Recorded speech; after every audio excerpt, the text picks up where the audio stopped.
Prolaz. Kratka priča za antologiju Authology Light. Anita Kovačević, inspirirana prolazom u glavnom gradu Hrvatske, Zagrebu. 5. dio. Jakova je veselilo gledati me kako rastem, ali ja sam brinuo zbog njega. Vidio sam kako stišće šake i grize usnice od bijesa i frustracije kad god bi mu pogled pao na Barzecovu kuću. Pribojavao sam se da se neće moći kontrolirati do kraja radova. Jakov se pak pribojavao da Jelena do tada neće poživjeti. No ona je bila udana žena, a Jakov nije bio ubojica. Braća Rožman podržavala su ga, poštujući njegove osjećaje i jedva čekajući da ja ispunim svoju svrhu kao prolaz do promjene. Konačno dovršen i potpun, udahnuo sam prvi put jednog svježeg proljetnog sumraka i sve kamenje u meni sjelo je na svoje mjesto. Bio sam građen od dobrog čvrstog kamena i na sve moguće načine su me učvršćivali kako bih bio otporan na sve vrste vremena i nedaće. Veselo sam dočekao pauke i crviće koji su se uvukli u moje pukotine, jer sam znao da će oni biti moji špijuni, dok god sam ja njihovo utočište. Već su mi počeli pripovijedati tajne, a ja sam slušao, kao i uvijek, otvorenog srca. Moj je posao tek počinjao. Jakov je pozvao biskupa i braću Rožman na gozbu večer prije no što su me trebali službeno blagosloviti. Biskup je stigao, skroman kao i uvijek, samo u pratnji svog pomoćnika i bez ikakve pompe.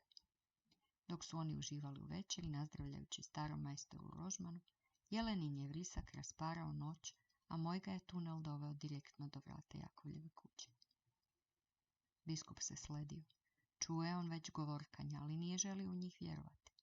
Jedan od mladih svećenika koji je bio Jelenin ispovjednik, pokušao mu je to nekako dati do znanja, ali zavjet čuvanja ispovjedne tajne nije mu dozvolio da otkrije cijelu istinu. Biskup je pogledao lice svojih sugovornika, pa mudro i ozbiljno s njih sve pročitao. Više nije mogao mirovati. Skočio je na noge i odmarširao do Barzecovih vrata, lupajući sve dok mu zglobovi nisu prokrvarili. Vriska je prestala, ali vrata su ostala zatvorena. Biskup je svom pomoćniku naložio da napiše službeni zahtjev da se Barzec pojave u biskupovim odajama sljedećeg jutra. Takva je uredba u to vrijeme bila zakonita. Drugo je pismo poslao na kraljev dvor. Pismu će trebati vremena da stigne, ali ja sam već tada znao da će pravda biti brza. Jakov se još nije želio opuštati. Bojao se za Jelenin život. Ja nisam. Više ne. Moji pauci špijuni već su mi povjerili toliko Barzecovih tajni da sam znao točno što treba napraviti. Ujutro je Barzec marširao mojim prolazom na putu do biskupovih odaja i toptao čizmama po mojim temeljima, a za njim je išla skupina njegovih grubijana.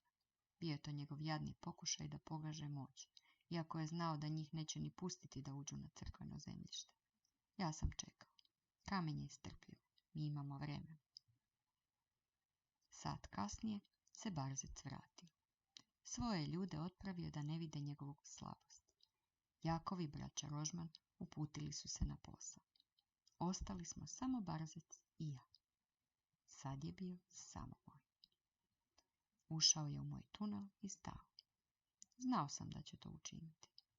Divljački je urliknuo i lupio čizmom moj zid. Ja sam se protresao. Namjerno. Gospođa Paučica, koja je živjela na mom vrhu u pukotini iznad Barzecove glave, primila je moju poruku tihu i jasno. Razvukla je nit svoje mreže i spustila se u njegovu kosu poput elegantnog akrobate po svilenom užetu. Nestala je u njegovim sjedinama na nekoliko sekundi, ne obraćajući pažnju na njegov bijes, toptanje i lupanje nogama. Kad se ponovo pojavila, uspjela se po svoje niti i uvukla u svoju pukotinu, a meni samo šapnula. Obavljeno je, rekla je uz smiješak. Barzec se počešao po glavi i ušao u kuću spreman da izbaci svoj bijes na svojoj supruzi. No odmah je zateturao od vrtoglavice, sjeo i zatražio vino. Jelena je poslušala kao i uvijek brzim korakom i bez riječi. Ruka mu je zadrhtala i ispustio je vrč. Jelena je poskočila od zvuka lomljave i pojurila da počisti nered. Udario ju je teškom čizmom u leđa i naredio je da ode u podrum po novo vino. Pokunjeno je krenula izvršiti naredbu držeći se za rebra od boli. Rukom je obrisao čelo od znoja i borio se za zrak. Slika sobe zamaglila mu se pred očima, a on je pao iz stolca uz potmuli zvuk. Barzecova kuharica čula je buku iz obližnje kuhinje. Pronašla je njegovo mrtvo tijelo na podu, natečeno i izobličeno. Bila je u šoku, ali to ju nije spriječilo da uzdahne od olakšanja. Zatim je pozvala pomoć. Slušao sam strku i gledao kako dovode liječnika, ali sve im je bilo uzalud. Znao sam da je moj pothvat uspio. Vidite, moja prijateljica Paučica možda je bila sićušna, ali njen je otrov bio smrtonosan. Ona je već dugo poznavala Barzeca. Voljela se uvlačiti u njegov zamak i slušati kako ga sluge ogovaraju dok on nije bio u blizini. I ja sam to volio slušati dok su išli mojim prolazom i pričali svoje priče.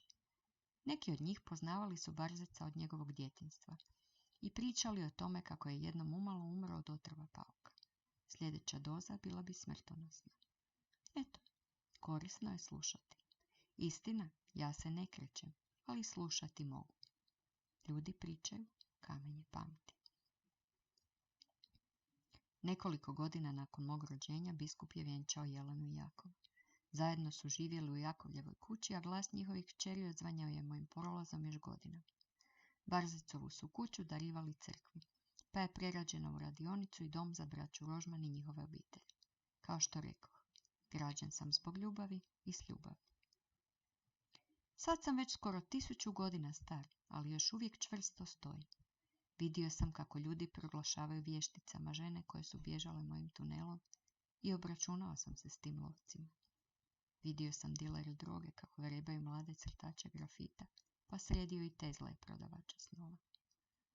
Kako je to i prirodno, moja prijateljica Paučica nije sve to vidjela, ali bilo je drugih voljnih pomoći.